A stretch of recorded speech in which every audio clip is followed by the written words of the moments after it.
ونفخ في الصور فإذا هم من الأجداث إلى ربهم ينسلون قالوا يا ويلنا من بعثنا من مرقدنا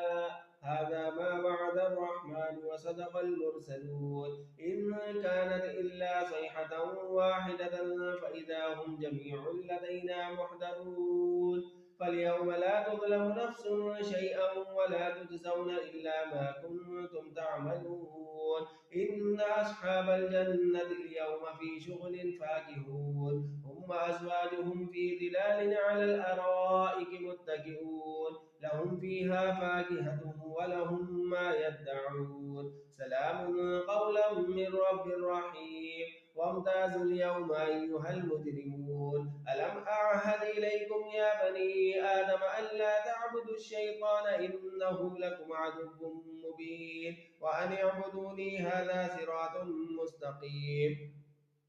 ولقد أضل منكم جبلا كثيرا أفلم تكونوا تعقلون هذه جهنم التي كنتم توعدون اصلوها اليوم بما كنتم تكفرون اليوم نختم على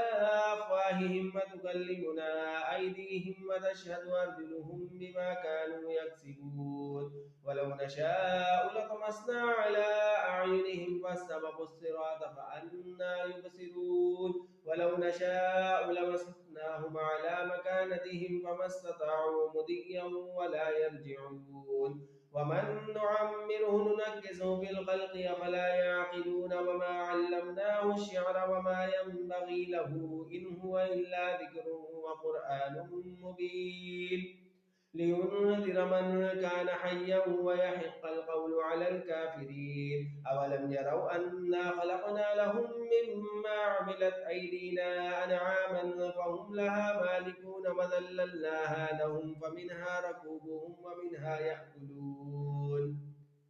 ولهم فيها منافع ومشارب أفلا يشكرون واتخذوا من دون الله آلهة لعلهم ينصرون لا يستطيعون نصرهم وهم لهم جند محضرون